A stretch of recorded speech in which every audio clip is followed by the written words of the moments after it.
It was often suggested that having a drone may be ideal, especially when we're posting videos on our YouTube channel.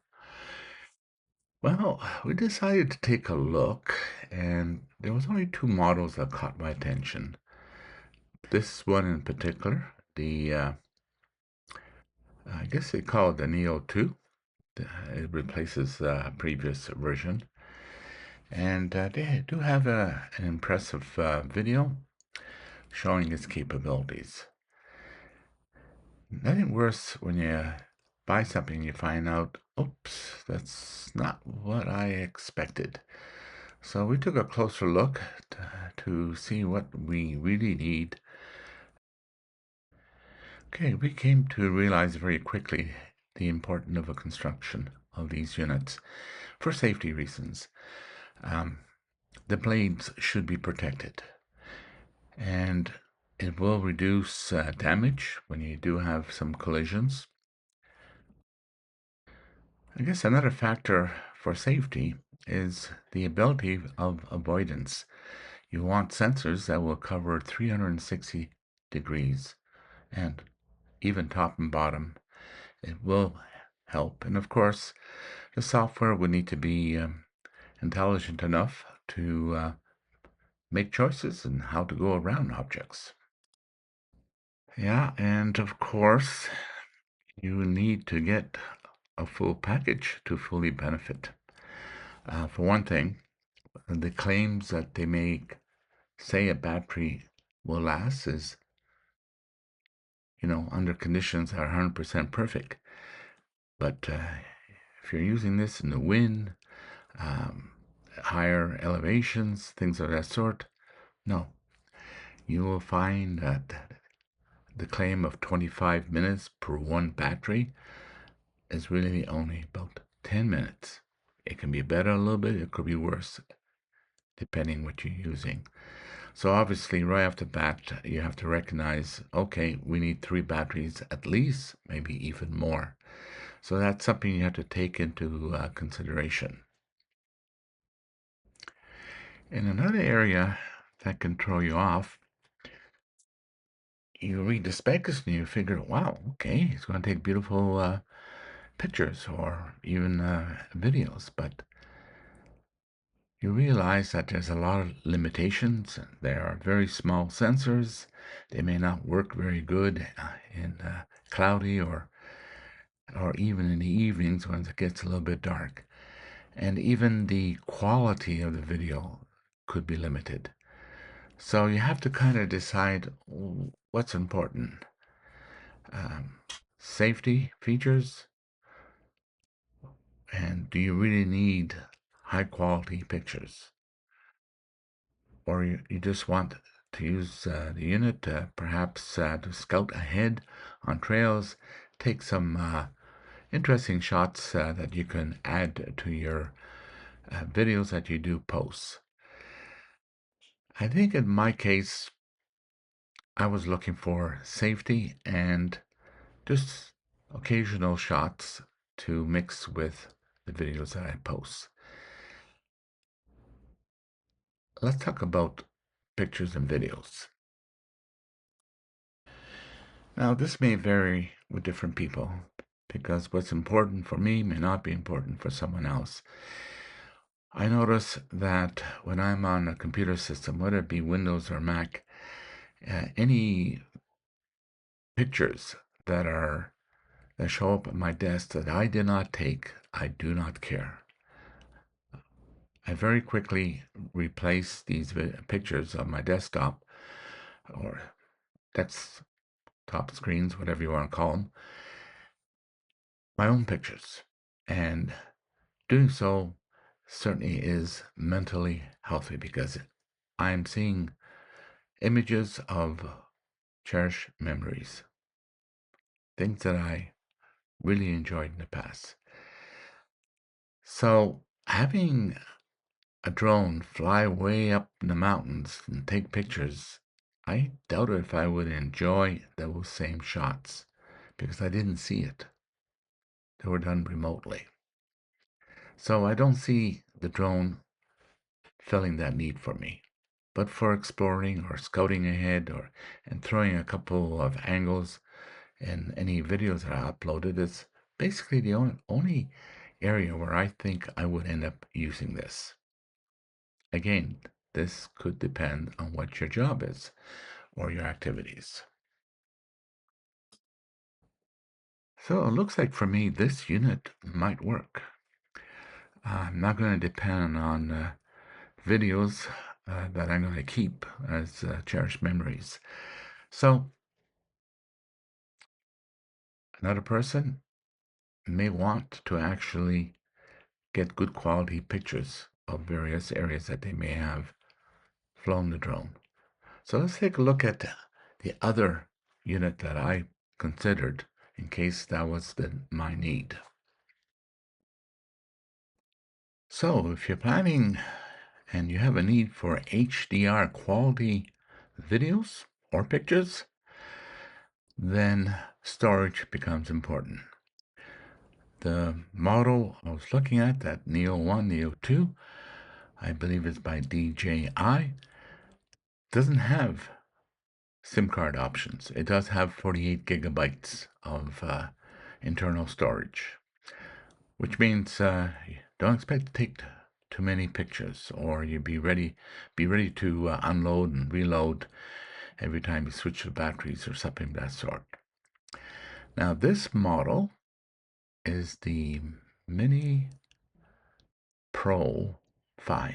There is a Mini Pro 4, but apparently there's a lot of features with the 5 that I would probably I wouldn't bother with the Mini Pro 4. In fact, there is a third party that basically it seems to be identical to the Mini Pro 4. Yeah, it's I think the Sky Rover X1. There's a Sky Rover S1. It doesn't have collision or not a complete collision system, but the Sky Rover X1 does have it.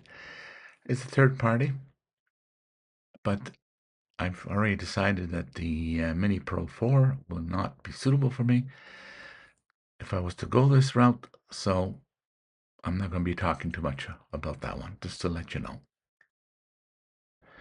Okay, as you can see, the specs are more interesting for higher quality videos. One thing I noticed with the Mini Pro 5, the blades, as you know, are not protected.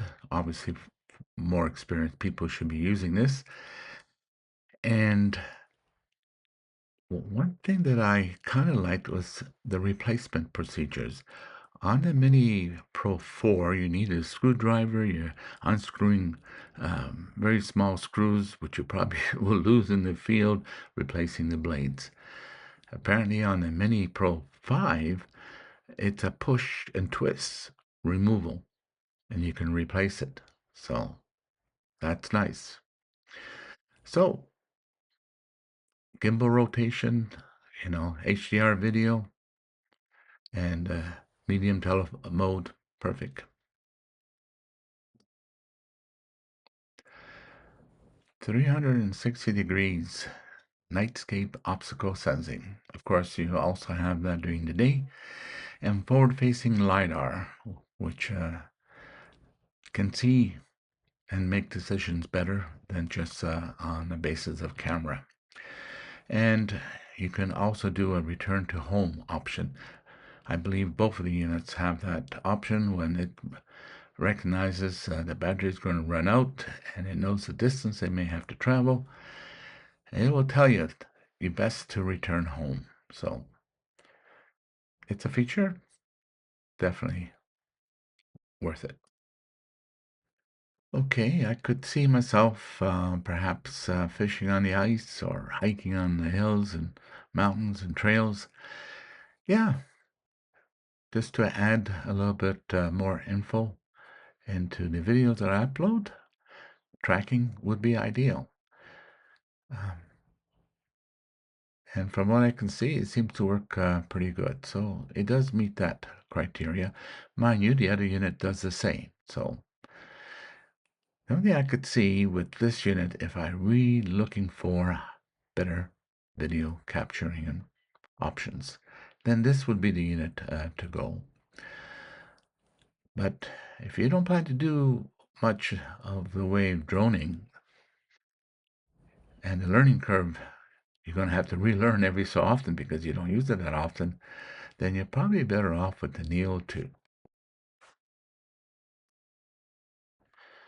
Be prepared. If you're off-grid, you'll probably need to carry some sort of battery charger, maybe something like a Blue Eddy, so that you can use the advantage of fast charging.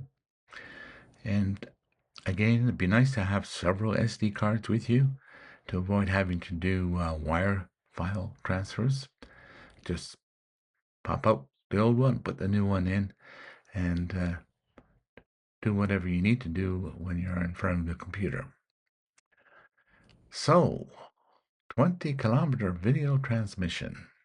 I kind of have to pause on that.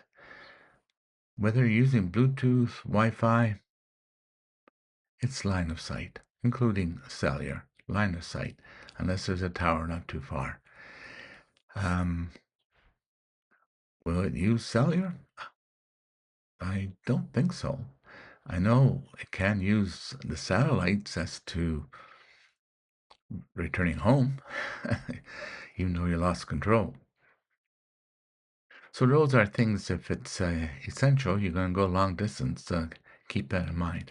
I know the Neo 1 and Neo 2 in particular, one range tests, 1 kilometer one way and another kilometer back. So it's about, 2 kilometers, maybe a little bit more, was the maximum it can go on one battery. The bigger the battery, the further you can get out, but then you have regulation limitation. If you start going over 250 grams, actually, that'd be an interesting point. This particular unit is 250 grams. So technically, you would require a license. However, they advertise it as 249. So perhaps it's acceptable. But you may want to check locally if that would be recognized as 249, even though when you weigh it, it says 250. And then you need to go through the steps of getting a license, writing a multiple choice question, and submitting it. I know here in Canada, it's not a very big question. It's done online and you have a time limit. So technically, you could have the regulations in front of you. And if you're familiar with it, you'll be able to get the answers and pass. If you take too long, then you'll be marked on how many answers you did provide. And if you don't have enough answers, you fail and you got to wait another day. So again, this could vary with the country that you're in. Well, if you still are considering the DJI Mini Pro 4, but want to perhaps get it at a better price, then the Skyrover X1. You'll find it similar. The build is a little bit different, and the weight is a little bit different, but basically very, very much the same. We did take a look at the DJI Flip and did a little bit of research. For some reason, it didn't catch my attention. It appears to be a little bit more shaky when flying, and in the wind and avoidance, it didn't seem to work as well when I watched videos demonstrating the two units side by side and different tests that they did. So I decided no, I'll just skip this one. Okay, this one caught my attention. DJI Avata, and I believe they have Avata 360 degrees. I think it may be an older one, I don't know. And I kind of liked it. It really seems to have the speed, the maneuverability. Um, I think it's really ideal for those who really want to play with their drones. So if that's you, the only disadvantage, it's over 250 grams. So you will need to get a license. And they do have a combo kit. So hopefully covering some of the points, plus it helps me to decide which way to go. Right now, the prices are not ideal. It appears competition for prices, it's not there. I'm thinking give it another year and we may see a price war. From my understanding, there's new regulations coming in, different categories. This is going to no doubt affect the amount of sales, and it may even discourage a lot of people from buying it because of the pending regulations. So I'm going to wait and shop at the right time. Have a nice day, and I would appreciate it if you haven't done so, please subscribe. If you haven't done so, it would be appreciated. Please subscribe. And thank you for watching. Have a nice day.